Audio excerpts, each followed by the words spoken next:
사람 유튜브에 오신 걸 환영합니다.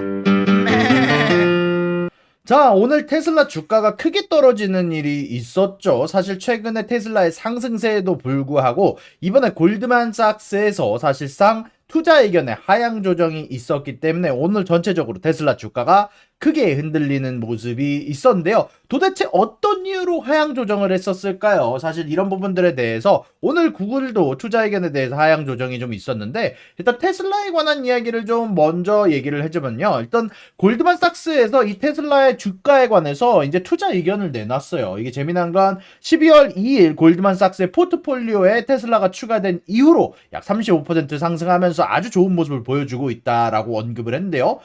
이 수치는 S&P 500이 19% 상승한 것에 비해서 아주 굉장히 높은 수치입니다. 자, 이런 주식의 우수한 성과는 더 높은 수익에 대한 예상치, EPS와 AI와 자율주행의 등 기회에 대한 여러 가지 시장의 기대감이 부풀어 오르면서 전체적으로 주식에 반영된 것으로 보이는데요. 자, 이런 부분들 관련해서 먼저 이 리포트에서 좋은 이야기가 굉장히 많이 나왔습니다. 이 리포트에서 평가하기를 테슬라는 계속해서 비용과 기능 면에서 혁신을 이어가고 있습니다. 2023년 이제 투자자의 날에서 테슬라가 비용 절감 기회를 강조를 했고, 실질적으로 제조 및 디자인 변경을 통해서 세 번째 세대 플랫폼에서 대략 50% 비용 절감, 차량당 $20,000의 절약을 목표로 하고 있다라고 얘기를 했는데, 이 프로그램을 테슬라는 우선순위로 두고 있고 회사의 발표 기반으로 약 2025년에 이 제품을 출시하려 계획하고 있다라고 이야기를 했어요. 재미난 건 이 현재에 대해서 이 제품이 사실 언제 출시될지, 그리고 사실 일론 머스크가 2025년 뭐 출시할 수도 있지 이런 느낌으로 가고 있긴 하지만 사실상 최근에 있었던 테슬라의 모습을 봤을 때 조금 더 뒤로 날짜가 밀릴 가능성도 있고 하기 때문에 명확한 정보가 있기 때문에 사실상 이 리포트에는 이 2025년의 예상이 2025년에 새 제품이 출시될 수도 있다, 3세대 제품이 출시가 될 수도 있다라는 부분에 대해서는 제외를 하고 일단 이 리포트를 작성을 했다라고 얘기를 합니다. 그러니까 이 투자 의견이 사실 하향 조정된 데에는 세 번째 세대 플랫폼에서 나올 비용 절감이 포함되어 있지 않다라는 겁니다. 이거는 어떻게 보면 테슬라 주주로서는 좋게 볼 만한 내용이죠. 그럼에도 불구하고 재미난 건 이 골드만삭스에서는 2025년까지 이 차량을 출시할 가능성이 굉장히 높다라고 생각을 한다는 거예요. 그리고 만약에라도 출시가 된다면 이런 종류의 비용 절감을 할 수 있다면 이 정도의 차량들은 상당한 수요를 시장에서 자랑할 것이라고 발표를 하기도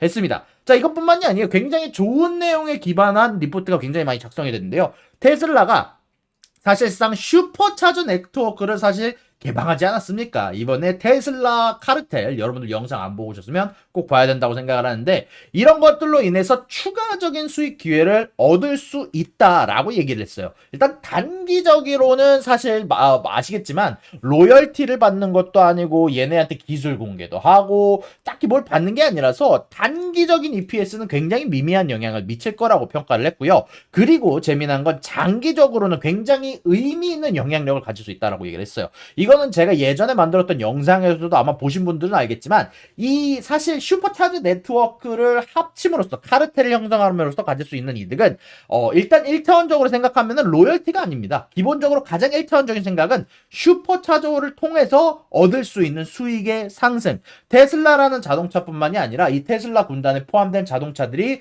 테슬라의 슈퍼차저 네트워크를 이용함으로써 사실상 거기에 대한 비용을 내므로써 사실상 추가적인 수익 기회를 얻을 수도 있고요. 이들 자동차에 대한 데이터도 얻을 수 있고, 더 중요한 건 테슬라가 알파 팩터로서 대빵으로서 사실상 여러 가지 이 무형적인 이득이라고 얘기를 해야 되나요? 일단 뭐 협상력이라든지 여러 가지 면에서 우위에 점할 수 있다. 그리고 새로운 기술을 개발을 했을 때 그게 모든 회사들이 또 같이 도입을 해야 될 가능성도 높기 때문에 이런 기술들 때문이라도 사실상 테슬라가 아주 좋은 기회를 가져갈 수 있다라고 생각을 합니다. 그리고 전기차의 수요에 관해서도 사실 전기차 수요 증가는 소비자의 관심, 뭐 OEM의 제품 계획, 그리고 개선된 전기차 소비자 경제, 그리고 최근에 계속되고 있는 중국 쪽에서는 10년간 진행했던 부양책을, 이제 전기차 부양금을 없앴다가 다시 또 개선시키면서 다시 또 등장시키면서 미국과 중국 사이에서 계속해서 전기차 경쟁이 이어가고 있는데, 미국에서도 지금 7,500불의 전기차 보조금을 지급을 하고 있지만 여기 플러스 알파로 포드에다가도 어마어마한 돈을 주기도 했고, 사실상 이번에 테슬라에서도 전기차 관련해서 아마 충전소 관련해서 보조금을 받을 수 있다라는 얘기가 많이 들려오고 있죠. 이런 부분들을 관련했을 때 계속해서 수요가 아마 전기차가 주용할 거라고, 계속해서 올라갈 거라고 생각이 드는데요. 그리고 사실 일부 지역에서는 2035년까지 신차 판매의 100%가 전기차가 되도록 하는 게 정부의 목표이기 때문에 전기차에 대한 투자를 계속해야 될 것 같다라고 이 리포트에서 얘기를 했어요.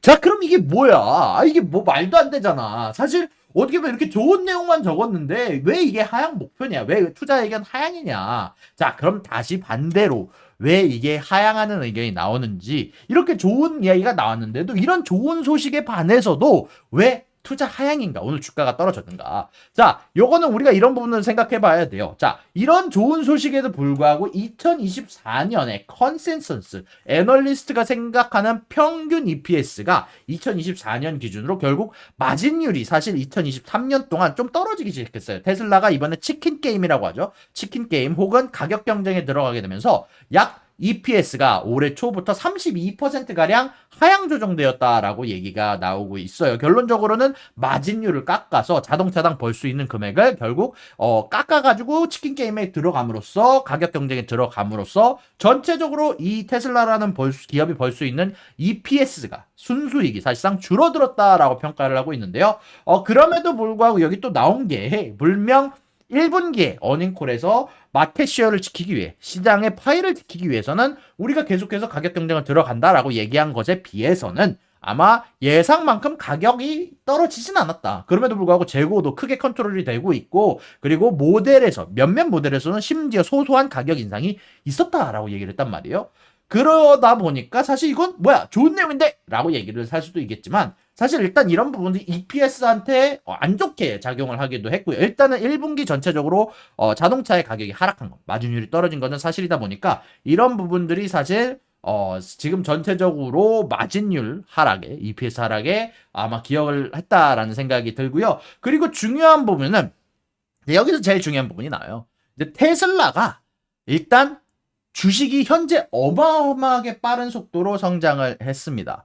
자, 그리고 멀티플을 좀 보셔야 될 필요가 있는데, 엔비디아와 AMD보다도 훨씬 더 높은 P 레이시오, 멀티플. 한마디로 얘네들이 버는 돈에 비해서 더 높은 가치 평가를 받는 게 바로 이 테슬라라는 주식입니다. 사실상 연초부터 상당히 이 회사가 가격이 상승했기 때문에 얘네들은 일단 테슬라에 관해서 굉장히 좋게 생각하고 있어요. 사실 원래 골드만삭스가 지금 이 리포트를 작성한 사실 애널리스트가 테슬라에 관해서 이미 불 케이스를 굉장히, 테슬라가 올라갈 거란 케이스를 굉장히 오랫동안 유지를 했습니다. 그리고 사실 이런 긍정적인 장기 견해를 오늘 추가하기도 했지만, 이 리포트를 통해서 추가하기도 했지만, 결론적으로는 이 모든 얘네들의 호재가 이미 이 주식에, 테슬라의 주가에 반영이 되었다라고 평가를 하게 된 거예요.